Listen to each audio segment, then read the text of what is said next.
Hello, কেমন আছো? ভালো আছো? আমি ফোন করেছিলাম, আসলে আমি একটা প্রেস মিট করাতে চাইছি আজ। একটা স্পেশাল নিউজ দেওয়ার আছে। Yes yes, please come. Thank you. Yes yes, রাত 2টো। আই নো একটু টাইমিংটা odd, but this is a very special news. সেজন্যই তো নিজে ফোন করলাম তোমায়। Yeah, thank you. Yes, yes, perfectly fine. আপনি একটা কাজ করুন না, আপনি নিজে আসুন না, তাহলে আরো ভালো হয়। Exactly, town hall. তবে আমি এইটুকু বলতে পারি যে এই নিউজটা যথেষ্ট sensational. Hi Anamrita, this is Rituja Chowdhury.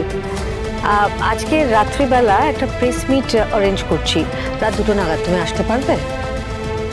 O, in that case কোনো একজন ভালো করেসপন্ডেন্ট পাঠাতে পারবে কি?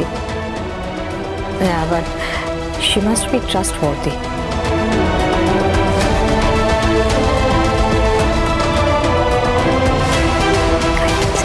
Thank you, thank you so much. আসবে বললো সবাই? হ্যাঁ, অনেকেই আসবে বলেছে।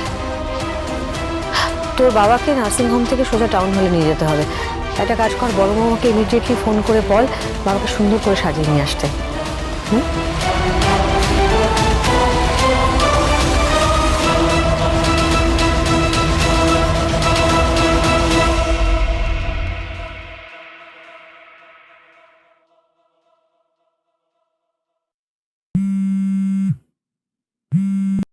হ্যাঁ কম্পাস বল। বাবা ঠিক আছে তো? জায়গাটা ভালো তো? হ্যাঁ হ্যাঁ, জায়গাটা খুবই ভালো। কাকু স্নান খাওয়া হয়ে গেছে, ওষুধ খাইয়ে দিয়েছি, এখন চুলদাড়ি কাটা হচ্ছে। বাবাকে রেডি রাখতে হবে কিন্তু দিদি ভাই, আজ রাতে প্রেস মিট আছে বাবাকে নিয়ে। তাই? আচ্ছা, আমি রেডি রাখবো। বলছি তুই কি আসবি কাকুকে নিতে, না আমি নিয়ে যাব? না না, আমি আর মা যাবো নিতে। ও আচ্ছা আচ্ছা, মাও আছেন তোর সঙ্গে? বেশ, তোরা সময় মতো আয়, কোনো অসুবিধে নেই। জায়গাটা খুবই ভালো, খুব সেফ।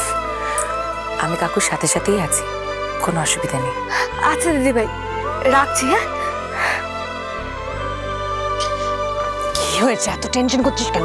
বাবা কাজ ফাত একেবারে শক্ত করে রেখেছে। কি হয়েছে? এভরিথিং ইজ ফাইন, শান্ত যা হবার আজকেই হবে।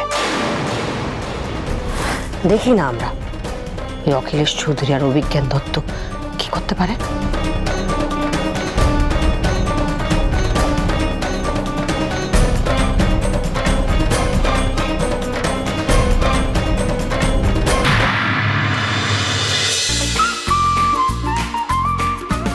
কম্পাস সোম থেকে রবি প্রতিদিন সন্ধে 6টায় স্টার জলসায় ও জিও হটস্টারে।